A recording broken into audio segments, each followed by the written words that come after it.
the disease, the Alzheimer's disease. And to see him lose parts of himself one day at a time was one of the most painful experiences for me as a child and for my parents as well. But we were privileged to take care of him and have him with us at home, and to see how this disease evolves, and it was terrifying. And that was one of the reasons why I went into neurology and neuroscience. And when I realized that there's a lot we can do about it, that lifestyle has a profound impact on our brain health, I wanted to study it more. And so I did my residency in preventive medicine. When I went to Columbia, I studied epidemiology. And while I was there for 2 years, away from my lovely husband and my 2 children who were in California, that's a different story, very stressful time. I would go back and forth between New York and California every 3 weeks just to be with the kids.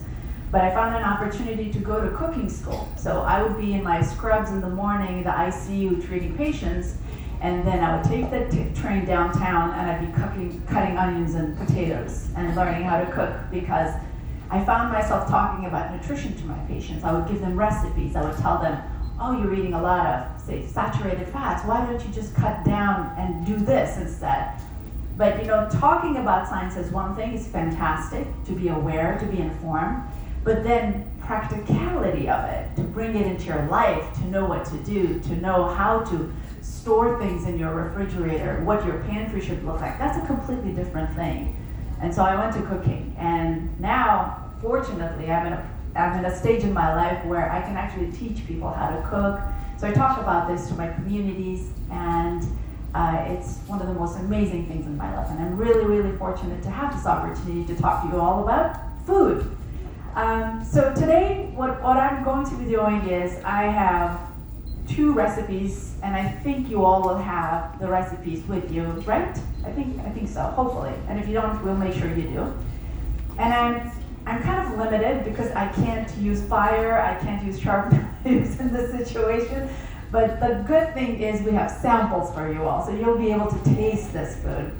And I chose 2 very easy recipes. We're gonna make a whipped tofu, all right? And then I'm going to make a really nice spicy guacamole with edamame in it. The unifying theme between these 2 recipes are soy products, tofu, edamame, and a more unrefined version of soy products, and then tofu. Both incredible foods. We're gonna go ahead and start with the tofu whip. I'm making this because it is my children's favorite meal. I have I have an adult and a teenager at home. My son is 20 years old, and my daughter is 17. And they are growing. They're growing. My son is into bodybuilding and he's exercising, and they need something satiating, high protein, but also very healthy. And this just ticks all of those boxes. Tofu is an amazing food. There's a lot of misunderstanding and myths around tofu as well. Before I begin, I want to know, who is here for the first time? Oh my goodness. Okay, welcome. Fantastic. Who eats tofu on a regular basis? Wonderful. I'm in the right crowd. And who has heard concerns about tofu or myths around tofu? Yeah, very, very prevalent. I agree. All right, so let's go ahead and talk about tofu. So tofu is made out of soybeans, and it's, making tofu is an amazing process. I've made tofu. It was a part of the whole cooking class and the cooking school session. It takes a long time, but it really is an incredibly amazing process to see how you can transform a dry, sad-looking bean into something so luscious and delicious.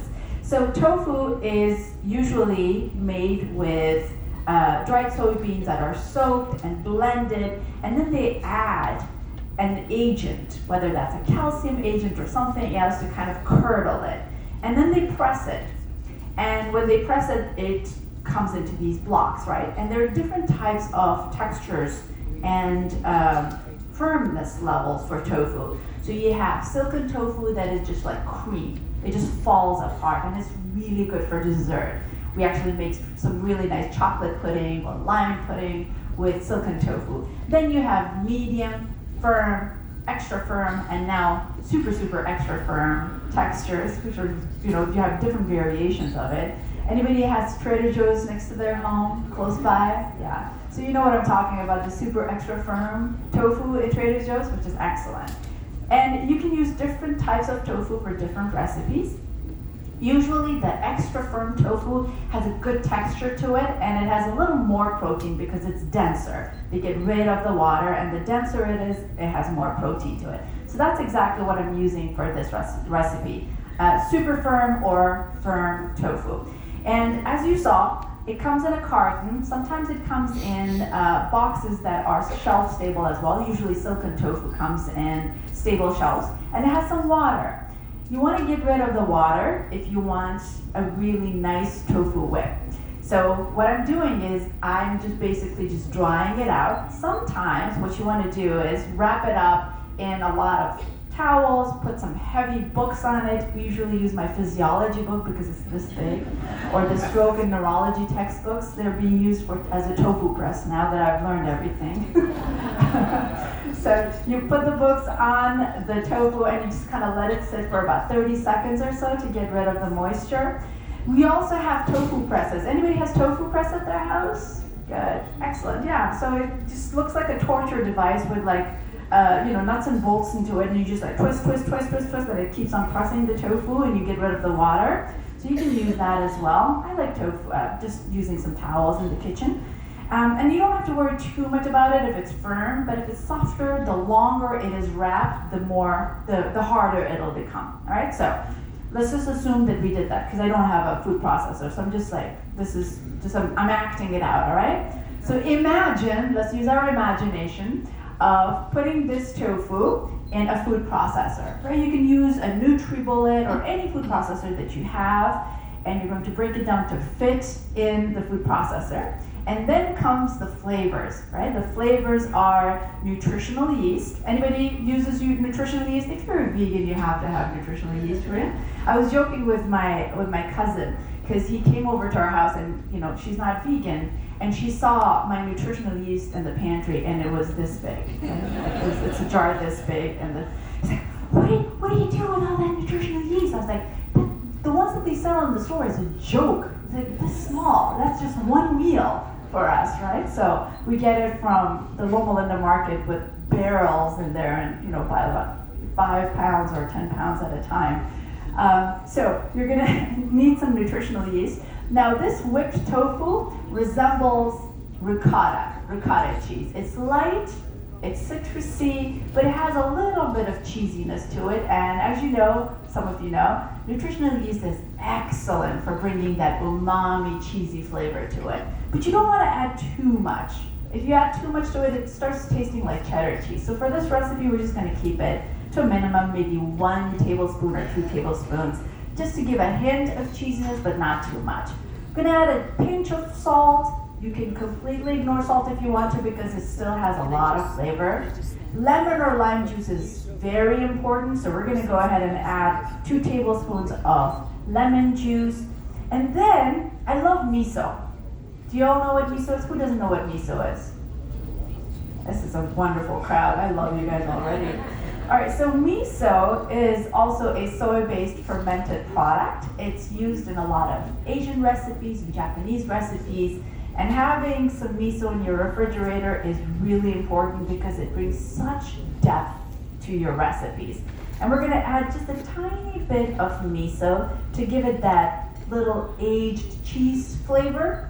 And not too much, just a tad bit. We're gonna go ahead and add a little bit of lemon zest just to kind of expand on that lemony flavor. And that's basically it. So basically you take this and then you process it in a food processor, and the end product is a lovely, creamy, whipped tofu that you can put on a piece of bread. I love it on whole wheat or sourdough bread with some tomatoes, some basil, some cucumbers, some collard greens, any green leafy vegetable that you have, and make a sandwich out of it. It can also be very fancy schmancy, and you can make some really nice hors d'oeuvres for parties. You can use this as a stuffing for lasagna. And for pasta shells, with a little bit of lentil bolognese, I'm actually making lentil bolognese during this trip. It's so good. And packed with protein and absolutely delicious. I'm sorry I can't make it here for you all, but I just want you to use your imagination, and then when you taste it in the back, you'll know how wonderful and easy this is. It's so easy to put together, and it's fantastic. A couple of myths and misunderstandings about protein. You may all have heard about the fact, that some people say that tofu actually has feminization tendencies, that it can impact testosterone levels in men, that it can actually impact fertility. And I can't tell you how disappointing it is to see some really educated people bring that in their books or say things of that nature. But the truth is, there really isn't any convincing data to show that tofu impacts testosterone or causes feminization. As a matter of fact, when you look at populations, large populations who consume tofu as part of their dietary pattern, they have lower risk of prostate cancer, they have lower risk of breast cancer, lower risk of colon and other GI cancers, and better health overall. It's such an amazing food. Another myth is that it impacts breast cancer, that it may actually increase the risk of breast cancer. It's on the contrary. There is a particular estrogen in soy products called phytoestrogen. It's plant estrogens. And it doesn't really impact human estrogen receptors in the way that animal estrogens do. So when people actually consume soy products, they have better health outcomes. So that's another misunderstanding. The third one is thyroid issues, that tofu should not be consumed when people tend to have any thyroid issues, and that's not true. Thyroid does have some goitrogens, which are compounds that could impact thyroid hormone production, but it's only seen in a very, very small percentage of population who have some thyroid issues, but not for everybody else. And so if you are concerned, obviously consult a healthcare provider, but there's really no need to be afraid of tofu, and it can be such an amazing companion to your dietary pattern. One other thing, tofu is a complete protein. This idea that plants don't have protein is false. All plants have all amino acids that can create protein in our bodies. And as we age, muscle health is very important. We now know that the bulk or the amount of muscle that we have has been associated with better health outcome, especially for brain. As a neurologist, we now know that when you build muscle, the muscle builds a lot of hormones that can actually help grow your brain. My lovely husband Dean has a talk on the importance of lifestyle, and he'll be talking about the importance of leg strength and brain health. Bigger legs, bigger brains. That's the line. And I'll be talking about the nutritional epidemiology and the research behind it. Basically, protein is important. We need to build muscle, obviously with exercise, but also consuming healthy plant-based proteins. And tofu is a great example of it. So please make sure that you're not scared of tofu and add tofu to your meals as much as possible. And there's so many ways to make it delicious, like this one. I would love to hear any questions too, so I don't want to hear my own voice. If you have any questions, please raise your hand and I will answer them. Yes? Soy milk also. Sorry, I'll take her question and I will promise you I'll take yours. Yes, ma'am? Use it. I'd say about 3 to 5 days. Yeah, it just stays. As a matter of fact, after a few days, because of the miso in it and the nutritional yeast in it, it actually tastes better. It almost kind of, has a more cheesier flavor to it, but it doesn't stay longer than 24 hours in my house because the kids eat it, but it'll stay safe till 5 days. Yes, you were saying? Soy milk is the same. Basically, tofu is a more condensed version of soy milk. Soy milk is extremely healthy, and absolutely, you can use it as a part of your healthy dietary plan. Yes, ma'am. I think it would taste better if you whip it again. If you whip it again, because sometimes what happens is the water that is still in tofu crystallizes. And so you have this strange looking pool of water around the tofu when you thaw it out. You can just get rid of it, or you can put it back in the mixer, in the food processor, and just give it a whirl, and it's going to be really nice and fluffy. A vegan, a plant-based diet help other neurological diseases beyond cognitive health. Well, you have to come to my talk then. Know that. So my research was on dietary patterns, and I was privileged to study the Mediterranean dietary pattern in 133,000 people in the California teacher study. And when you look at these dietary patterns, they're not a cultural diet per se. You know, it's Mediterranean, but it's essentially a scoring system. You score more when you eat fruits, vegetables, whole grains, legumes, plant proteins, nuts, seeds, polyunsaturated fats, and you get a lower score when you eat saturated fats from meat, cheese, and dairy products. Coconut oil, palm oil would also have saturated fats, and of course, ultra-processed foods. It's great for stroke, 44% reduction rate in stroke. It's great for recovery from neuropathies and other neurological diseases as well. Yes, yes. And if it's wrapped in a container, you don't necessarily have to cook it. It's not good for you're saying that is it good for digestion? Yeah, I don't think it affects your digestive process unless you have any underlying GI issue that may kind of flare up with uncooked tofu. But you know, eating silken tofu and in your salads or as a pudding or this whipped tofu, it doesn't cause any harm per se. Yes. Yes, ma'am, and I'll come to you. So less harmful than added salt. Did I say it right? Sodium is sodium. Okay. Yeah, I think the added benefit of having it in miso is that little fermentation that comes with it could potentially be good for our gut microbiome, but it's not very good if you're boiling it or if you're cooking it because it all dies. I think at the end of the day, sodium is sodium, whether it's come from miso or salt. Well, as far as health is concerned, anything that is predominantly polyunsaturated fatty acid is good.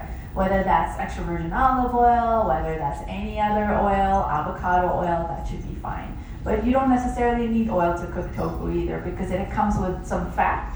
And if you cook it in an oven or in an air fryer, it really it crisps up really nicely. Yes, sorry to keep you affected by cooking. For the tofu specifically, not much because it doesn't have any volatile anti-inflammatory, antioxidant products. And so don't burn it, right? Because you start creating all these advanced glycation end products with the char and the burns on it. We don't want it burnt, but otherwise it doesn't lose any nutritional value when you cook it. Yes. So many good layers of this between sweet potatoes and zucchini and bell pepper, and then you create a really nice cashew cream cheese. I'm making myself hungry right now. Ooh, that tastes so good. Yeah, so you can cook it. Yes. Soybean in the United States are sometimes genetically modified. They're GMO. Any concerns about that? So most of the soy products, I should say, not just tofu, that are made in the United States are unfortunately directed for animals, but the non-modified ones, the non-GMO ones are for human consumption. And if you're concerned, just look at the package and it actually says just choose GMO. Yes? I've been struggling to make tofu taste better. Any tips and tricks? For this particular one, I'm adding nutritional yeast, I'm adding some lemon, and with a pinch of salt and the miso, it tastes wonderful. You're absolutely right. Tofu is very bland. It's a blank canvas. It just takes on any flavor that you put into it. And so for someone who's just starting or doesn't really like the taste of tofu, don't worry. There's a lot you can do. Well, depending on your taste profile. So if you're like me, I love hot food. Like I have to have, my tongue has to burn a little bit for me to feel satisfied. And when I make tofu scramble, I add turmeric and paprika, cayenne pepper, and some nutritional yeast. And I even add some black salt, which has a little bit of a sulfurated taste to it. It kind of makes it taste eggy. Lots of black pepper. and then hot sauce on top of it, and it tastes wonderful, right? Or for example, you can make a Thai dish with, let's say, with basil and with coconut essence. I try to stay away from coconut milk because of the saturated fat in it. So I add cashew cream with coconut essence, I add basil, and I kind of create my own curry paste out of coriander and red peppers and things like that, and it just like really absorbs the flavor for it. There are very few types of tofu that taste good by themselves. Like for example, the silken tofu is very, very tender. And if you cut it into pieces and if you add it to soup, like a miso soup with some greens and mushroom to it, so good. It tastes wonderful. So I think you'll just have to experiment with it, and don't be afraid of adding a little more spice and a little more flavor compared to other foods. Right? We're very used to adding just a touch of spice to our vegetables, just sprinkle things. With tofu, no, you have to like add 2 or 3 tablespoons to it to kind of taste better. So yeah, it's just the proportions of it. Yes. Foods that have the word coconut in them are okay. Coconut? I was going to say. Coconuts are great because they're whole and they have a lot of fiber, and even if they have the fat in them, it comes with fiber, right? So it's not an extraction. When you extract coconut oil from coconut, you leave the fiber out, and the coconut oil, as delicious as it is, I love it, but it has saturated fats, and it kind of acts like the same compounds that are found in butter and cheese and things of that nature. Sorry? Coconut essence is great too. Good reminder. Yes. Coconut essence is basically the smell and flavor of coconut without the fat in it. And it's for those of us who love coconut and we make desserts or we make dishes that have coconut in it, but we're kind of cheating and making a variations of it, adding 2 or 3 drops of coconut essence does wonders. It tastes really good in curries and in some desserts. Extract and coconut essence are essentially the same thing. Yes, thank you for that. Yes, ma'am. There's a difference between red miso and white miso. There's a little bit of a difference. Red miso, if I had to put it simply, is more intense than white miso. Red miso also has a little more color, so if you're making something that needs to be more yellowish, like curries, or you're making a soup that is miso soup and you want it to be on the lighter side, use lighter miso. Dark miso kind of gives it a more brownish color, which is beautiful too, but it is more intense. Yes. Marinating tofu, yes I have. Tofu marinates really well, and in summer, tofu in skewers, barbecued, marinated, woo, so good. So extra firm or extra super firm tofu marinates really well. I usually use the Trader Joe's tofus, and I'm not a spokesperson for Trader Joe's, by the way. It sounds like it, right?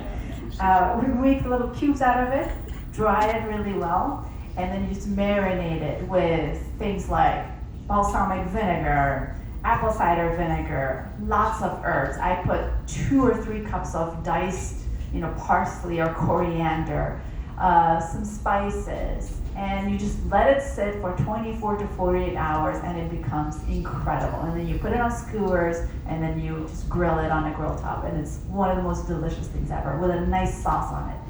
Okay, I'll take 2 more questions, and then I have another recipe saying that if you tear it compared to cutting it, it absorbs better, and that's absolutely right. It's because you're creating jagged edges, and it's very porous, and it acts like a sponge, so it really takes on a lot more than cutting it. Great point, absolutely. Natto is a fermented soybean. It has a very distinct natto flavor. Not everybody likes it, and it kind of looks a little intimidating too. Who has had natto?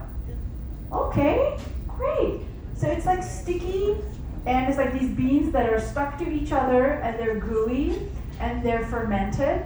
I have not done a lot of experimentation with it, but I've had it, and I like it. And it's a great source of protein as well. But not everybody likes it. Who likes natto? Great, fantastic. No, it's wonderful to actually have people who have tried it and they like it. You like it? You love it, right? Amazing, amazing, great. Where do you even Yes, buy it? yes, ma'am. Sorry. Where do you buy nano? Supersedes organic versus non-organic if you had to look at the risk-benefit ratio. Does that make sense? Yeah. Okay. I have another recipe to make.